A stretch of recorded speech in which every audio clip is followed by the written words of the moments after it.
right, guys, let's talk about Honor of Kings World. This is Tencent's new major title based off of the Honor of Kings franchise IP, the largest or highest grossing mobile game of all time. This is probably going to be a very big deal for Tencent, and they just had their global alpha test. This game has also been available or fully launched in China for like a month or two now, and I have been playing on the Chinese servers. Want to go over my early thoughts and reviews based off of the first 30-ish hours of gameplay, which I believe I'm around 30. Hard to tell for sure because this isn't on Steam. I'm level 48 right now. I have completely through the MSQ, and I have been playing casually, which is why I'm not at level cap being at 60. However, I am at that end game, the start of the end game. So yeah, I feel like now is a good time to share my thoughts, especially since the alpha is over. So what is Honor of Kings World? A lot of you guys are going to probably be asking this question. Is this an MMO? My answer to that question is no, it's not an MMO. I would say it's an MMORPG. It could pass as an MMORPG, which I think is a more appropriate label. However, people are going to be calling this an MMO light, an MMO hybrid. I would describe this game as a cross between Genshin Impact / WoWa, those types of games, and MMORPG. That's what I would say. However, you're going to hear a lot of comparisons to Where Winds Meet as well. And I think those comparisons are coming from this game being a hybrid MMO and Where Winds Meet also being a hybrid MMO. However, Where Winds Meet, I would say, is more of like a single player action RPG meets MMO. And this is more of like Genshin WoWa meets MMORPG. So if you are a Genshin fan and you always wanted to play an MMO version of it, this is going to hit right at home. If you're an MMO Andy that wants a fully, full-blown, fully fleshed out MMORPG experience, this is not it. I think a hybrid is an accurate description of the game. So here's the game in a nutshell, right? You have the open world here. This is all completely open. These areas are not available yet. We're just restricted to this region. As you can see, it's a very big or a very large world, and you're going to notice immediately out the gate this looks very much in line with all those Genshin like games, and it kind of feels like it too when you're in the world. The map completion stuff, the gathering and crafting, these types of systems, all very much in line with Genshin, WoWa, all those, Chinese gacha games. The biggest difference, however, being that this is completely online. Like everyone that you're seeing here, these blue silhouettes, these are actual players. And this is where it starts to feel a little bit more MMO-y. I can interact with these players. These guys are in their own instance. Can they see me? Yes. Can I see them? Obviously. But we are not sharing the same world.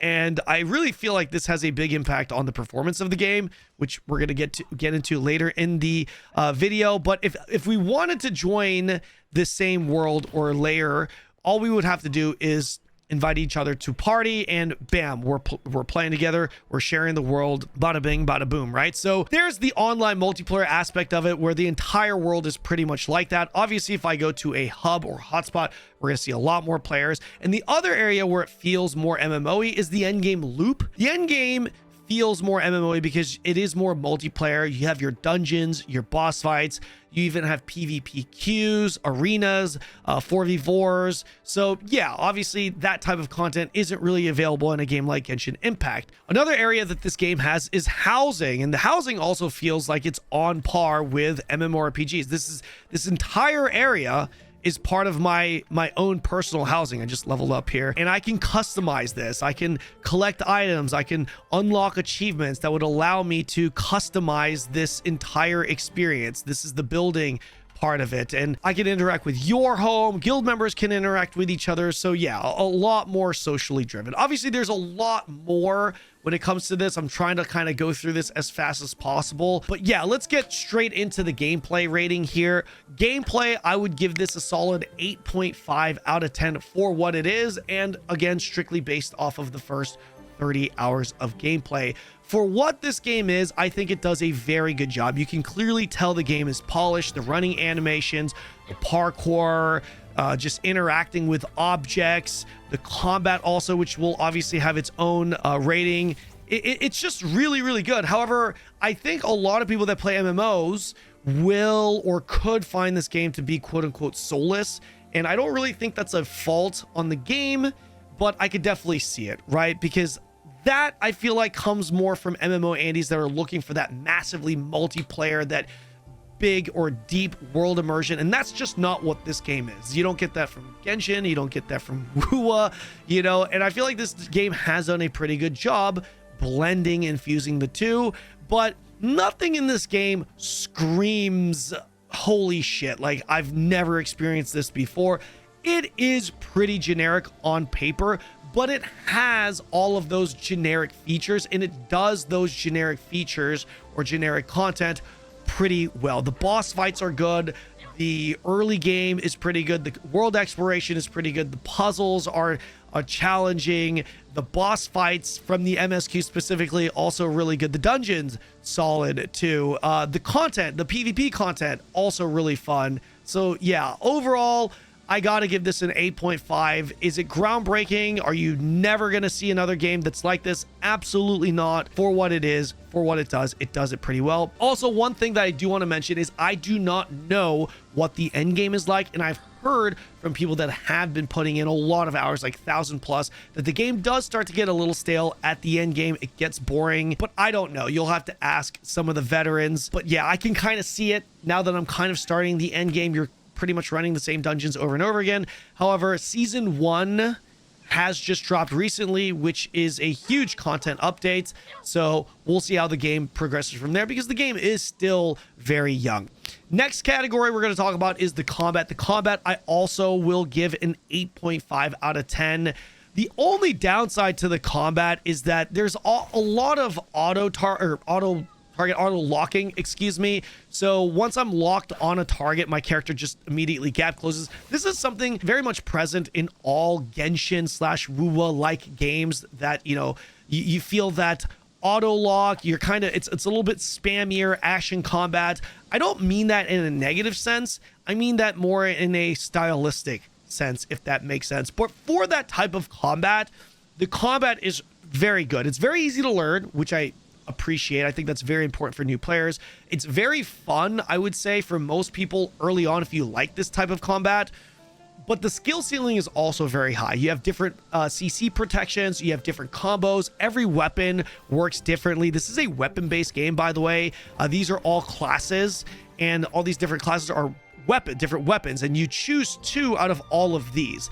Each weapon has a very distinct playstyle that will require knowledge if you want to combo people correctly in PvP. If you want to deal maximum damage, you will definitely need to understand how to deal damage on each respective weapon. There will be for sure a big difference between someone that is knowledgeable and skilled at their class compared to someone that's just face rolling. But yeah, 8.5 out of 10.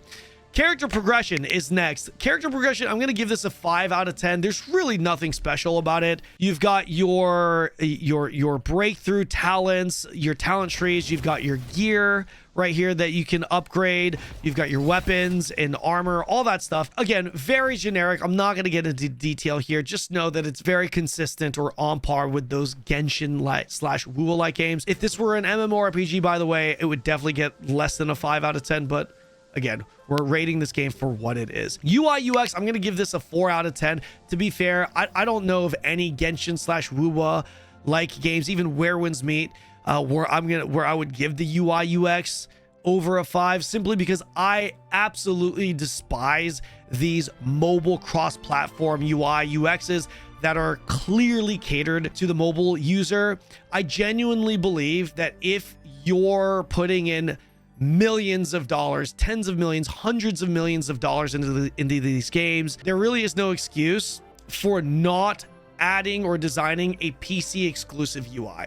I mean, it's such a game changer in every single way. But yeah, 4 out of 10. The whole menus within menus system is present in this game. I get it. There's a lot of content in this game for sure, and you want to make it accessible to mobile users, but it's just, you know, it is tedious. However, I do think that the menus within menu system, the UI UX in this game, is easier to understand and less overwhelming than Where Winds Meet, but that is just my own personal opinion. Performance, this is where I would have to give this a 9 out of 10. I really don't see any issues, or can't think of any issues I've had with this game when it has come to performance. Now, keep in mind, I do have a very good computer, so this could be completely different for you guys, especially if you're on a lower rating. But as I've played this, and this includes day one launch, by the way, where a lot of people in China were playing, I cannot think of any time where I've had performance issues. And this even includes online instances, but it makes sense, right? I'm pretty much in my own lair, my solo lair. When I join in with someone like friends, it's now just us rather than, you know, hundreds of thousands of people.